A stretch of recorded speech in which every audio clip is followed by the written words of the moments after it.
In the depths beneath the earth, where sunlight never reaches and mortal souls journey after death, there rules a god whose very name inspired fear in the hearts of ancient Greeks.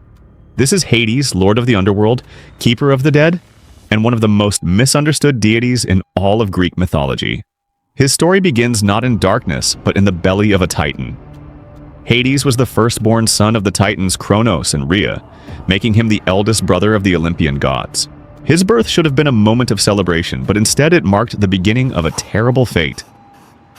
Kronos, the king of the Titans, had received a prophecy that one of his children would overthrow him, just as he had overthrown his own father Uranus. Consumed by paranoia and determined to prevent this destiny, Kronos made a horrific decision. The moment Hades was born, Kronos seized the infant and swallowed him whole, imprisoning the newborn god within his own stomach. This would not be Hades' fate alone. One by one, as Rhea gave birth to more children, Kronos devoured them all. Hestia, Demeter, Hera, and Poseidon joined their eldest brother in the darkness of their father's belly. For years they remained trapped there, unable to grow properly, suspended in a nightmare prison. Rhea's grief grew with each lost child, until finally, when her sixth child Zeus was born, she could bear it no longer. She hid the infant Zeus on the island of Crete and gave Kronos a stone wrapped in swaddling clothes, which the Titans swallowed without noticing the deception. Zeus grew to adulthood in secret, and when he was strong enough, he returned to challenge his father. With the help of the Titaness Metis, Zeus concocted a powerful potion that would force Kronos to regurgitate the children he had swallowed. The plan succeeded spectacularly. Kronos vomited up the stone first, then one by one the gods emerged, now fully grown despite their years of imprisonment. Hades was the last to emerge, making him both the eldest by birth and the youngest by emergence, a duality that would define much of his existence. The freed gods were furious at their father's treatment, and thus began the Great War known as the Titanomachy. For 10 brutal years, the younger Olympian gods fought against the older Titans for control of the cosmos. Hades proved himself a formidable warrior during this conflict. The Cyclopes, grateful to be freed from their own prison in Tartarus, forged powerful weapons for the three brothers. To Zeus they gave the lightning bolt, to Poseidon the trident, and to Hades they crafted the Helm of Darkness, a helmet that granted its wearer complete invisibility. This weapon allowed Hades to move unseen through enemy lines, striking fear into the Titans who could not see their attacker. When the Olympians finally achieved victory, the three brothers divided the cosmos among themselves by drawing lots. Zeus received the sky and became king of the gods. Poseidon claimed the seas and all waters. Hades drew the underworld, the realm of the dead, a domain that no other god wanted. Many later stories would suggest that Hades was bitter about this arrangement, resentful at being given what seemed like the worst portion. But the truth was more complex. The underworld was not a punishment, but a responsibility of immense importance, and Hades took his role seriously. Unlike his brothers, who constantly involved themselves in the affairs of mortals and other gods, often with disastrous romantic entanglements and petty squabbles, Hades remained in his realm, dutiful and constant. He became known as the Unseen One, rarely leaving the underworld, focused entirely on maintaining order in his domain. The Greeks called him Pluton, meaning the wealthy one, for all the precious metals and gems of the earth fell under his dominion, and all mortals eventually came to him, making him the god with the most subjects. The underworld that Hades ruled was a complex realm divided into different regions. At its entrance flowed 5 rivers, each with unique properties. The Styx, by which gods swore their most binding oaths. The Acheron, the river of woe. The Lethe, whose waters granted forgetfulness. The Phlegethon, a river of fire. And the Cocytus, the river of lamentation. To cross into the underworld proper, souls had to be ferried across the Styx by Charon, the ancient ferryman who demanded payment of an obol coin, which is why Greeks placed coins on the eyes of their dead. Guarding the gates of the underworld was Cerberus, the massive 3-headed hound who ensured that the dead could enter but never leave. Cerberus was not a monster in Hades' eyes, but a loyal companion and the perfect guardian for his realm. The dog served its purpose well, preventing the dead from escaping and the living from entering uninvited, though a few heroes would manage to bypass the beast through cunning or strength.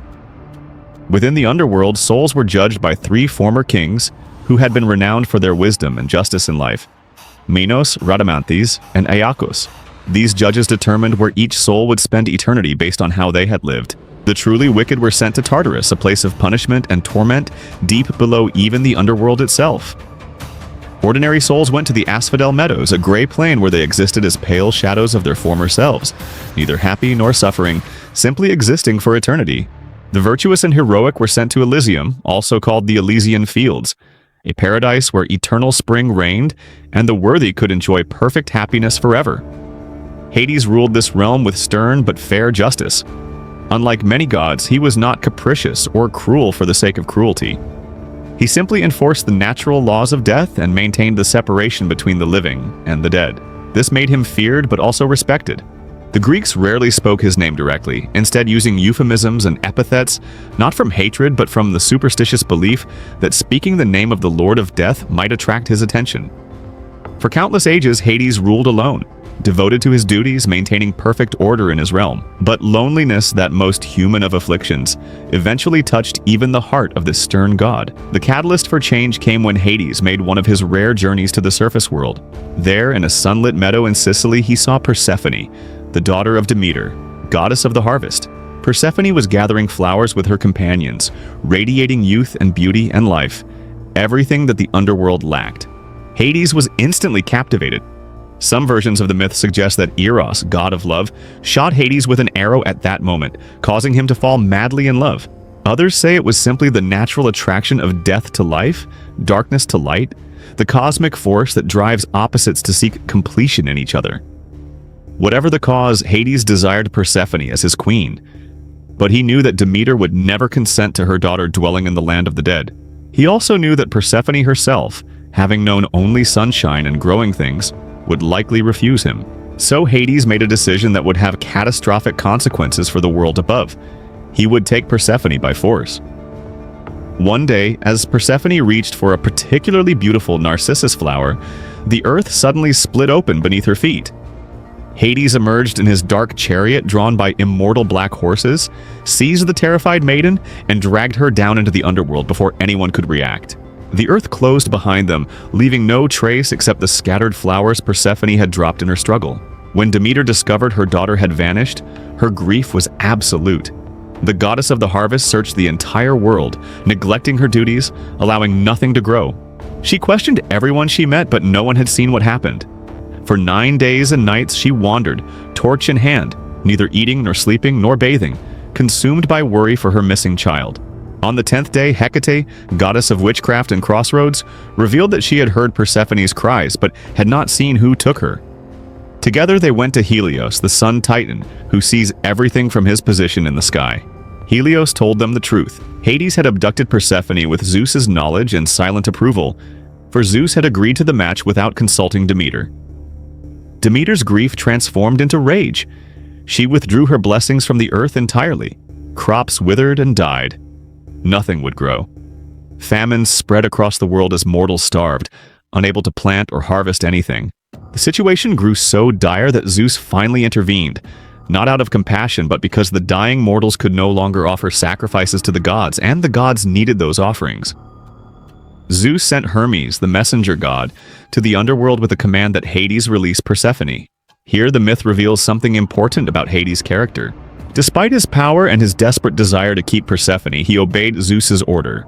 He did not start a war among the gods or refuse the command of heaven. This respect for cosmic order, even when it cost him personally, distinguished Hades from many other deities who regularly flouted divine law for their own desires. However, Hades was also clever. Before allowing Persephone to leave, he offered her pomegranate seeds. The laws of the underworld were absolute. Anyone who consumed food or drink in the realm of the dead was bound to that realm forever. Whether Persephone knew this and ate the seeds anyway, having developed feelings for Hades during her time below, or whether she ate them innocently, not understanding the consequences, the myths differ. Some versions suggest Hades tricked her. Others imply she chose to eat them deliberately. Regardless of how it happened, Persephone consumed 6 pomegranate seeds. When this was discovered, a compromise was reached. Because Persephone had eaten food of the underworld, she could not return to the surface permanently. But because she had only eaten 6 seeds, she would not be bound there completely. Zeus decreed that Persephone would spend 6 months of every year with her mother in the world above, and 6 months as queen of the underworld with Hades.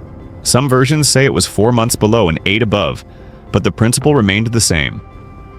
This arrangement explained to the ancient Greeks why seasons existed. When Persephone returned to the surface, Demeter's joy caused spring and summer to bloom. plants to grow, and crops to flourish. When Persephone descended to the underworld, Demeter's sorrow brought autumn and winter, when the earth became barren and cold. The myth of Hades and Persephone thus became the founding story explaining the agricultural cycle that governed Greek life. But what of Persephone's own feelings about this arrangement? The myths present different perspectives.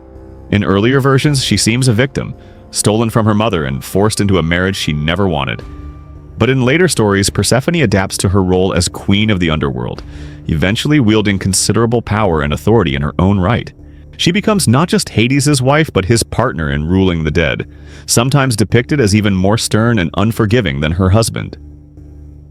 An interesting aspect of Hades' character emerges when comparing his behavior to other Greek gods. Zeus, Poseidon, Apollo, and many other male deities engaged in countless affairs, pursuing nymphs, mortal women, and even men, often through deception or force, leaving trails of tragedy behind them. Hades, despite his questionable abduction of Persephone, remained completely faithful to her. Only 2 other women appear in myths connected to Hades romantically, and both stories reveal his loyalty rather than infidelity. The first was Minthe, a naiad nymph who served in the underworld. According to myth, Minthe had been Hades' lover before his marriage to Persephone. When Persephone arrived as queen, Minthe foolishly boasted that she was more beautiful than Persephone, and that Hades would soon return to her. Either Persephone or her mother Demeter, enraged by this insult, transformed Minthe into the mint plant, crushing her beneath their feet. Hades did nothing to prevent this or restore Minthe, showing where his true loyalty lay. He did grant mint its pleasant scent as a small consolation, but he made no attempt to continue any relationship with her. The second woman was Lucy, a daughter of the ocean titan Oceanus. She had been a lover of Hades before his marriage, and when she died, Hades transformed her into a white poplar tree in the Elysian fields to honor her memory. But again, there is no indication that Hades pursued any relationship with her after marrying Persephone. These stories actually demonstrate Hades' faithfulness rather than infidelity, especially when contrasted with the behavior of other gods. Hades' realm occasionally received visitors from the world above, always with dramatic results. The hero Heracles descended to the underworld as his final labor, tasked with capturing Cerberus and bringing the beast to the surface. Hades agreed to allow this on one condition. Heracles must overpower Cerberus without using weapons. Heracles succeeded, wrestling the great hound into submission through pure strength. True to his word, Hades allowed Heracles to temporarily take Cerberus to the surface, provided the beast was returned unharmed. This story shows Hades as reasonable and honorable, willing to negotiate even in his own domain. The musician Orpheus also entered the underworld, seeking to retrieve his wife Eurydice, who had died from a snakebite. Orpheus played his lyre with such heartbreaking beauty that even Hades wept. The Lord of the Dead was so moved that he agreed to release Eurydice, imposing only one condition. Orpheus must walk ahead of her on the journey back to the surface, and not look back at her until they both reached the world above. Tragically, just before reaching the surface, Orpheus looked back to ensure Eurydice was still following, and she was immediately pulled back into the underworld forever. Hades refused to grant a second chance, and Orpheus was forced to leave alone.